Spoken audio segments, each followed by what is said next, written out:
Hi friends! Welcome back to my channel. I'm so glad you're here. Today's video is especially close to my heart because we're talking about decluttering in a way that actually feels realistic, freeing, and kind to yourself.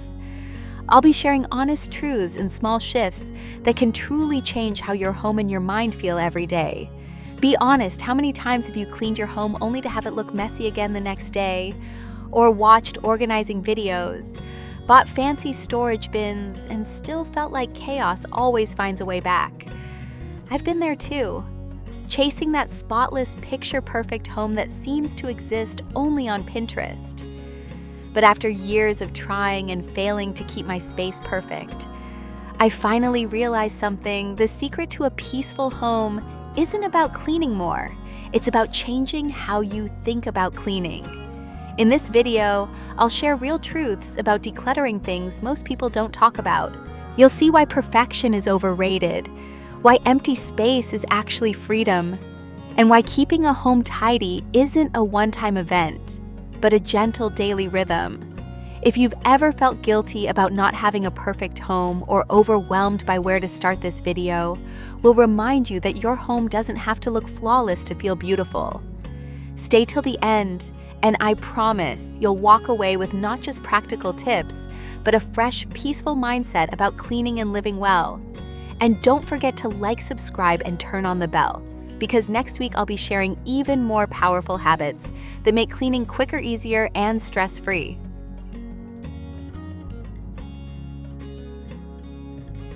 Here's something I've learned after years of trying to keep my home tidy. Decluttering is only 25% about cleaning. The other 75%, it's all about systems and mindset. You can spend an entire weekend organizing every corner, but if you don't manage how things flow in and out of your home, the mess will slowly creep back every single time. For me, a truly tidy home starts with understanding the flow of stuff. Every item that enters or leaves your space matters. I like to think of it as a little ecosystem, and keeping it balanced makes all the difference. There are 4 key parts to this flow, inflow, outflow system and mindset. Let's start with inflow, the things that come into your home. Every new purchase, every freebie, every just-in-case item you keep adds up quietly. Sometimes we buy something small, a cute mug, another pair of black leggings, thinking it won't make a difference. But over time, these tiny additions create silent clutter. I've learned to pause and ask, do I already have something like this? Will it really add value to my life? That one moment of mindfulness saves me from a pile of regrets later. Then there's outflow, the stuff we let go of. This part feels empowering. Whether you're donating clothes you no longer wear, recycling old papers, or simply tossing broken items, every bit that leaves your home creates more space to breathe. I keep a donation basket by the closet, and whenever I notice something I haven't used in months, it goes straight in. When it's full, I take it out immediately. It's such a simple system, yet it keeps clutter from piling up again. Next is your system, the way you organize what stays. A tidy home isn't about owning more shelves or containers. It's about giving each item a proper place. For example, I have one drawer for chargers and cables labeled clearly. It takes seconds to put things back, and that's what makes the system work. If you need to think too hard about where something goes, it's not sustainable. And finally, there's the mindset, the foundation of everything. A minimalist mindset isn't about owning less for the sake of it. It's about owning enough. It's learning to find peace in simplicity and resisting the urge to fill every empty space. Once that shift happens, you naturally start to feel lighter physically and mentally. If any one of these 4 elements gets out of balance, clutter sneaks back in. But when they work together, your home begins to feel different, calmer, easier to manage, and more like the peaceful space you've always wanted. And if you'd like to take this calm living mindset even further, don't miss tomorrow's video, where I'll be sharing Japanese-inspired home principles that help you create balance, simplicity, and quiet beauty in every corner of your home. It's full of ideas you'll truly want to try.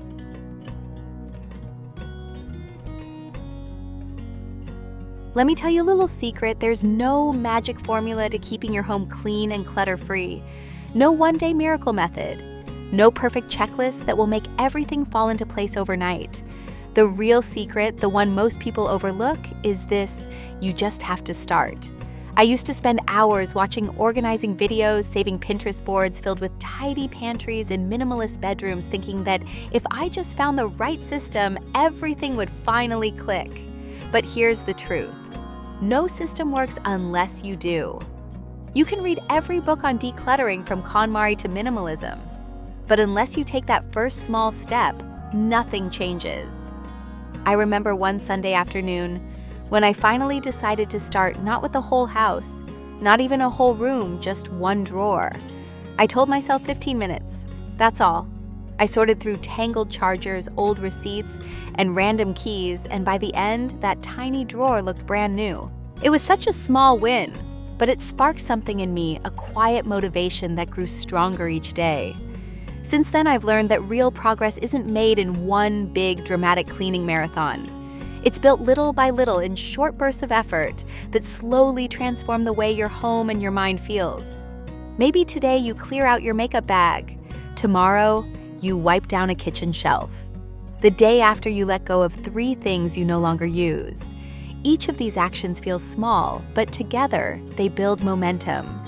There's something deeply satisfying about noticing how your space responds. When you declutter even one tiny area, you begin to breathe easier, move more freely, and think more clearly. The energy in your home shifts, and so does your mindset.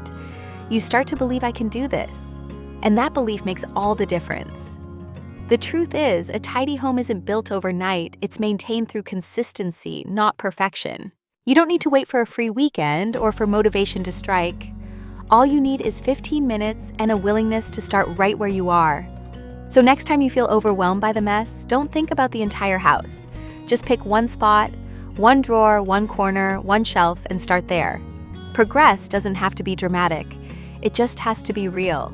Because little actions done consistently are far more powerful than grand plans that never begin. And before you know it, those small steps will lead you to a home that feels lighter, calmer, and truly yours, not because of a secret method, but because you showed up for it one day at a time. Decluttering sounds simple, but it often comes down to tough decisions. So let's talk about the kind of choices that lead to real peace at home.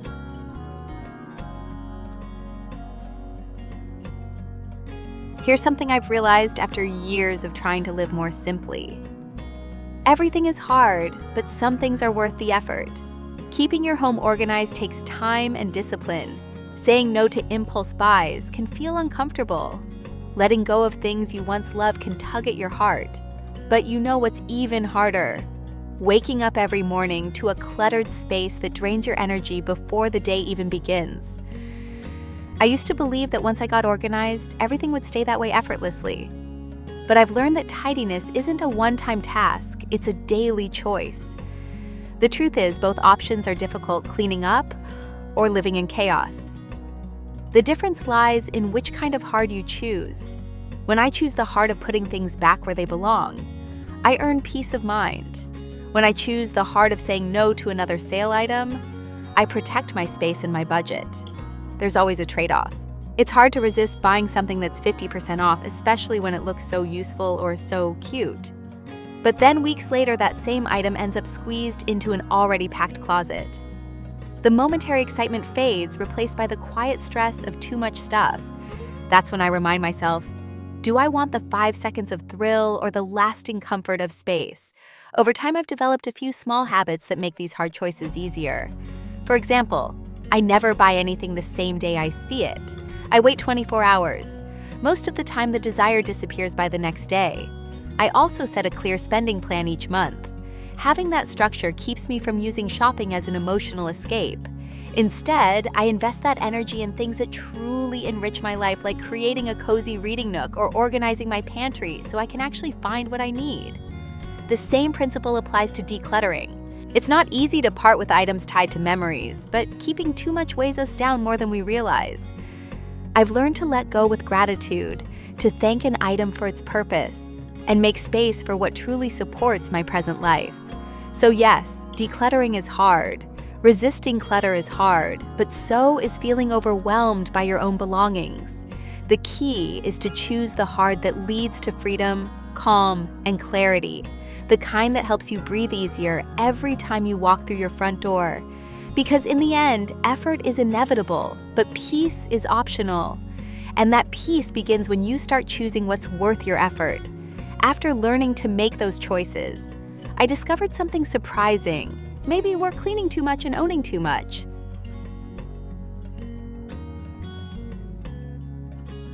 Let me share a truth I learned the hard way. Cleaning alone will never give you a tidy home. For years, I scrubbed, folded, and rearranged, only to watch my house slowly drift back into chaos within a few days. I thought maybe I wasn't organized enough, or didn't clean often enough. But the real problem wasn't the mess, it was the mindset behind it. Many of us are caught in a cycle of reacting. We deal with the mess only after it appears. We clean the surface, but we never address what keeps creating the clutter in the first place. Our habits of buying too much and keeping too many things, just in case. I used to tell myself, maybe I'll wear this again someday, or this was on sale. It's a good deal. But those small decisions quietly filled my shelves, drawers, and mind with unnecessary weight. A truly organized home starts long before you pick up a broom or a storage bin. It begins with being intentional about what enters your space. The less stuff you let in, the less effort you need to keep things neat. That's why I began asking myself two simple questions before buying anything. Do I already have something similar at home? And if this broke tomorrow, would I actually buy it again? You'd be surprised how many things fail that little test. Over time, this small mindset shift changed everything. My house became easier to clean, my mornings less rushed, and my mind more at peace. I realized that decluttering isn't about perfection, it's about protection. Protecting your time, your energy, and your space from things that don't serve you. So if you ever feel like you're constantly cleaning but never getting ahead, take a pause. Instead of asking, how can I clean better, ask, how can I bring less in? That's where true simplicity begins. Not with a mop or a checklist, but with a mindful choice at the store, at home, or in your own heart. So let's talk about one of the simplest but most powerful decluttering principles. I live by the use it or let it go rule.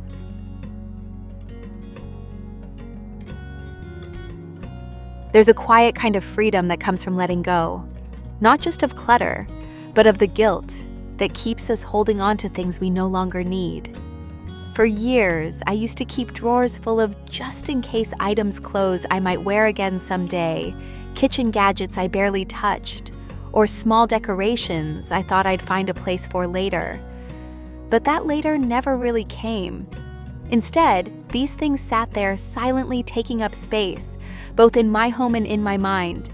One day as I was cleaning my closet for the 5th time that month, it suddenly hit me the problem wasn't that I didn't have enough storage, it was that I had too much stuff. That's when I started following a simple rule: use it or let it go. If something isn't being used, it's just waiting for a purpose it may never fulfill. And maybe, just maybe, it could serve someone else better than it serves me now. Letting go doesn't have to mean throwing things away.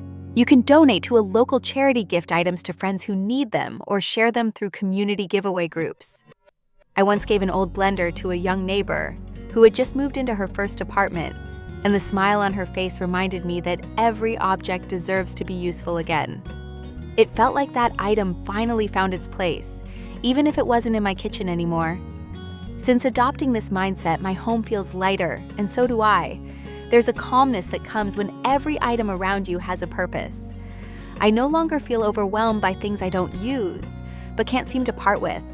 And I've learned that true tidiness isn't about having more shelves or fancy organizers.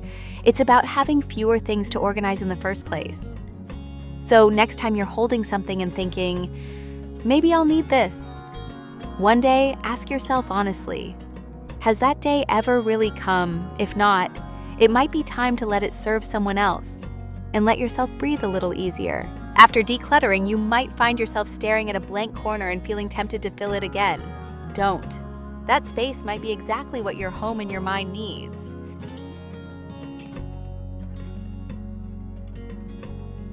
Here's something I've come to truly believe after years of learning to live with less empty space. Isn't wasted space. It's freedom. So many of us feel uneasy when we see a blank corner or an empty tabletop. We rush to fill it with something, plant a candle, a decorative box, because we think emptiness looks unfinished or cold. But what if that space isn't something that needs to be filled, but something that needs to be felt? When I finally stopped trying to decorate every inch of my home, I discovered how peaceful less could feel. Empty space allows your mind to breathe. It's like a quiet pause between busy moments, a small reminder that not everything needs to be occupied. Just as our days need rest, our homes need places where the eyes and the heart can rest too. A cluttered room often creates what I call visual noise, too many shapes, colors, and distractions fighting for attention.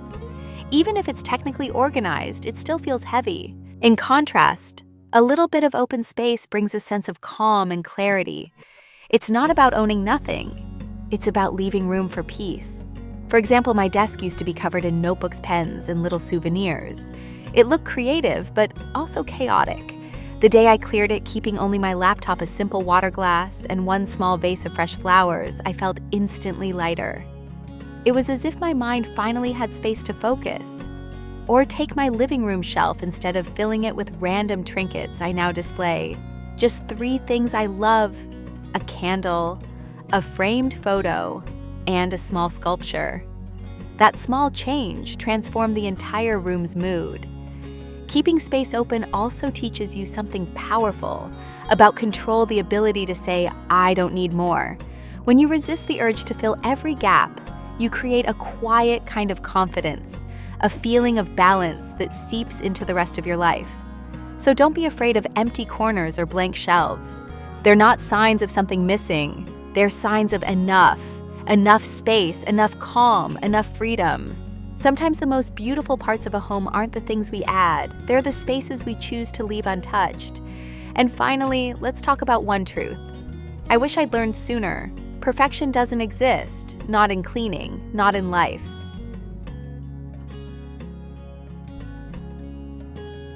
We often scroll through Pinterest or watch home tours and dream of that spotless, magazine-worthy space, sunlight streaming through the windows, not a single item out of place. But real homes aren't meant to look like showrooms. They're meant to live in. The truth is, a perfectly clean home only exists for a few minutes after you've finished cleaning. Then life naturally happens. Someone cooks, the kids play, laundry piles up again. And that's okay. Every home has its rhythm: meals being cooked, clothes being worn, laughter filling the air. A few things lying around aren't signs of failure. They're signs of life. The sound of toys rolling across the floor, a cup left on the kitchen counter, or shoes by the door. Those are reminders that your home is loved and lived in. When you shift your mindset from perfect to comfortable, everything feels lighter. I used to chase that impossible ideal, scrubbing late at night just to wake up to a spotless house. But the next morning, it always went back to normal and I felt defeated. One day I realized I wasn't living for myself anymore. I was living for the illusion of perfection. Now I focus on keeping my home comfortable enough to breathe in, not flawless enough to impress. If your floor has a few footprints today, or there's a cup left in the sink, let it be. You're still in control of your space. It just means you have a life beyond cleaning. For example, a mother with 2 little kids won't have a Pinterest home every day, but she can still create peaceful zones. Maybe the living room stays tidy for playtime, or the dining table remains clear for family meals. The goal isn't perfection, it's peace. The feeling that your space supports you, not stresses you. A home that's clean enough to relax in, but flexible enough to live in, that's the balance we should aim for. So next time you find yourself frustrated because your house isn't picture perfect, pause and ask, instead, do I feel at peace here? If the answer is yes, that's more than enough. Because true tidiness isn't about perfection. It's about comfort, warmth, and the quiet joy of knowing your home.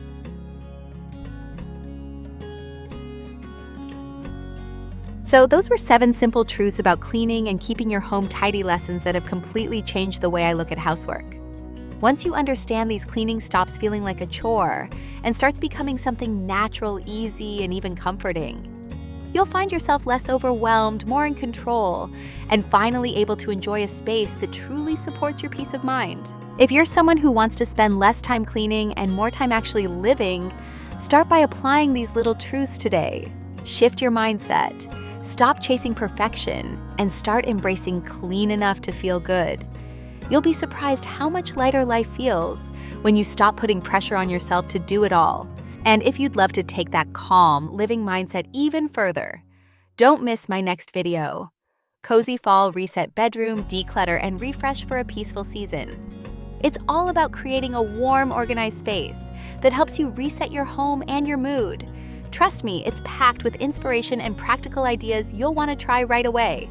If you found this video helpful, please like, share, and subscribe because you deserve a home that feels calm, cozy, and effortlessly beautiful every single day.